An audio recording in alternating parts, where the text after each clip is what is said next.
क्या ईसीआई ने अपनी हार फाइनली मान ली है और चुपके से अपनी गलती सुधारने की कोशिश की है? असल में जब से leader of opposition Lok Sabha Rahul Gandhi ने इलेक्शन कमीशन को एक हफ्ते का टाइम दिया था to come clean voter deletion case में, तब से ईसीआई से कोई प्रॉपर रिप्लाई नहीं आया। लेकिन अब सिचुएशन चेंज हो गई है। ईसीआई ने एक बहुत ही बड़ा सिस्टमिक चेंज कर दिया है और यही वजह है कि राहुल गांधी वापस एक्टिव हुए हैं और बोल रहे हैं कि कहीं ना कहीं ईसीआई ने अपनी गलती एक्सेप्ट की है और सुधारने की कोशिश की है, वो भी चुपके से। अब राहुल गांधी ने सितंबर 24, 2025 को अपने एक्स हैंडल पर क्लियरली क्वेश्चन उठा दिया कि ज्ञानेश जी, हमने चोरी पकड़ी तब आपको ताला लगाना याद आया, अब चोरों को भी पकड़ेंगे, तो बताइए सीआईडी को सबूत कब दे रहे हैं? ये स्टेटमेंट सीधा chief election commissioner Gyanesh Kumar को टारगेट करता है और इनका पॉइंट सिंपल है।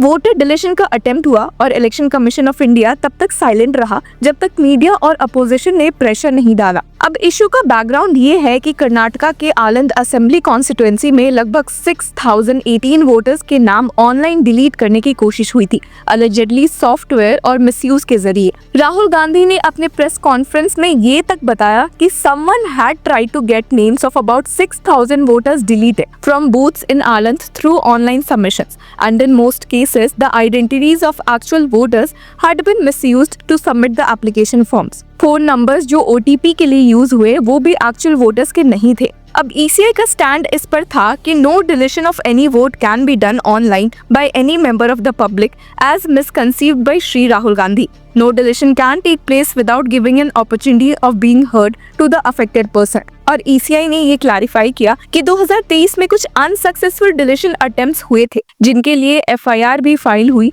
और इन्वेस्टिगेशन शुरू हुई। फिजिकल वेरिफिकेशन के बाद सिर्फ 24 एप्लीकेशंस करेक्ट निकले, बाकी 5994 को प्रोसेस ही नहीं किया गया क्योंकि वोटर्स वही रहते थे। लेकिन राहुल गांधी का पॉइंट अभी भी क्लियर है। उनका कहना है कि अगर ईसी ने प्रॉपर डेटा सीआईडी को प्रोवाइड नहीं किया तो असली कल्प्रिट तक पहुंचना मुश्किल है। इसलिए भी क्योंकि राहुल गांधी ने रिसेंटली ही कहा था कि Karnataka criminal investigation department had written 18 letters to the ECI. However, the ECI has so far not provided relevant information. मतलब सीआईडी बार बार नॉक कर रही है लेकिन ईसीआई ने अब तक कोई प्रॉपर रिप्लाई ही नहीं दिया। और इसी बैकड्रॉप में ईसीआई ने अनाउंस किया है नया फीचर जिसने की इतनी कंट्रोवर्सी मचा दी है, और वो फीचर है ई साइन वेरिफिकेशन। अब ये आधार बेस्ड ऑथेंटिकेशन है जिसमें voter registration form 6, deletion objection form 7 और करेक्शन फॉर्म 8 के लिए आधार नंबर और लिंक्ड मोबाइल नंबर के जरिए ओटीपी ऑथेंटिकेशन मैंडेटरी हो गई है। एप्लीकेंट को कंसेंट देना होगा कि I agree to Aadhaar based authentication,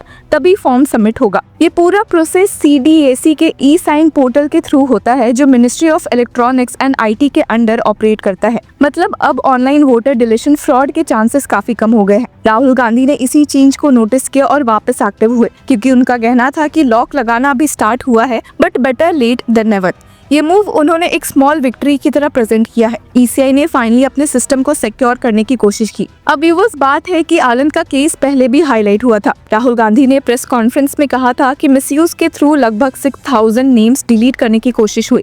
CID ने टाइमली एक्शन लिया और फ्रॉड रोका। ईसीआई ने भी एफआईआर फाइल की, वेरिफिकेशन की और डेटा को प्रोसेस किया। लेकिन राहुल गांधी का डिमांड है कि सीआईडी को टेक्निकल डेटा और कल्प्रिट्स के नाम हैंड ओवर किए जाए ताकि असली लोग अकाउंटेबल हो। ईसीआई ने अभी तक अपनी तरफ से क्लैरिफिकेशन दिया कि verification system is not a reaction to the Aland assembly constituency row, लेकिन टाइमिंग इतनी परफेक्ट है कि लोग नेचुरली इसको राहुल गांधी के प्रेशर से लिंक कर रहे हैं। और यही पॉलिटिकल नैरेटिव कांग्रेस चला रही है कि सिस्टम का लूप होल पकड़ा गया और अब रिफॉर्म्स आएंगे। अब फॉर्म 7 की डिटेल्स और ई साइन का प्रोसेस काफी इंटरेस्टिंग है।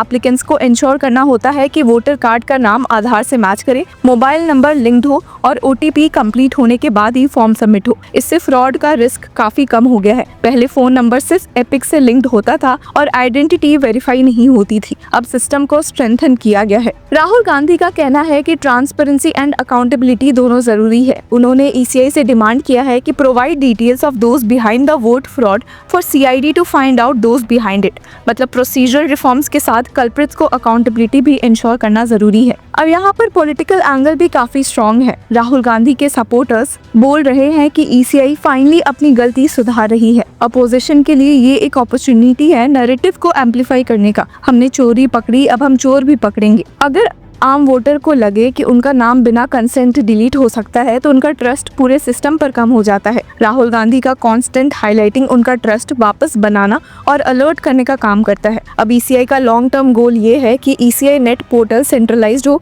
और 40 पुराने ऐप्स को मर्ज करके सिक्योर सिस्टम बनाए। पहले ERO नेट 2018 से और अलग अलग पोर्टल्स का यूज होता था।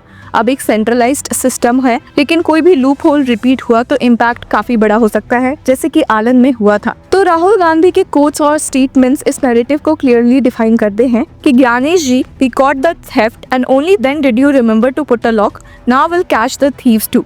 So tell us, when are you going to give the evidence to CID? Someone had tried to get names of about 6,000 voters deleted from booths in Aland through online submissions, and in most cases the identities of actual voters had been misused.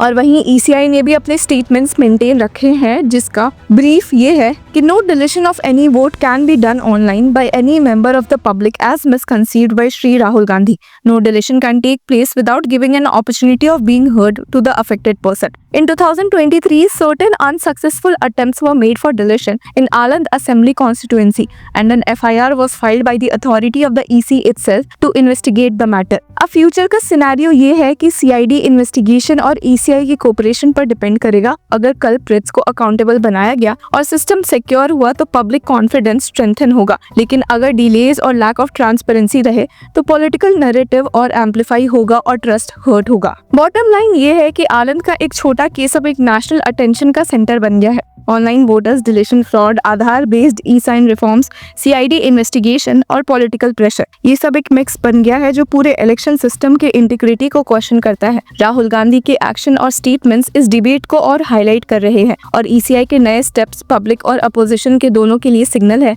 कि reforms implement हो रहे हैं finally. अब राहुल गांधी का line की भी caught the theft, now will catch the thieves too, अब सिर्फ एक पंच लाइन नहीं बल्कि एक कमिटमेंट बन गया है जो वोटर्स को अलर्ट करता है और सिस्टम को प्रेशर में रखता है। और ECI का न्यू ई-साइन फीचर ये भी दिखाता है कि सिस्टम भी मिस्टेक्स को सुधारने की कोशिश में है, थोड़ा late but better than never. तो व्यूअर्स, आपकी क्या राय है हमें कमेंट सेक्शन में जरूर बताएं, और तब तक के लिए कीप फॉलोइंग लॉ चक्रा।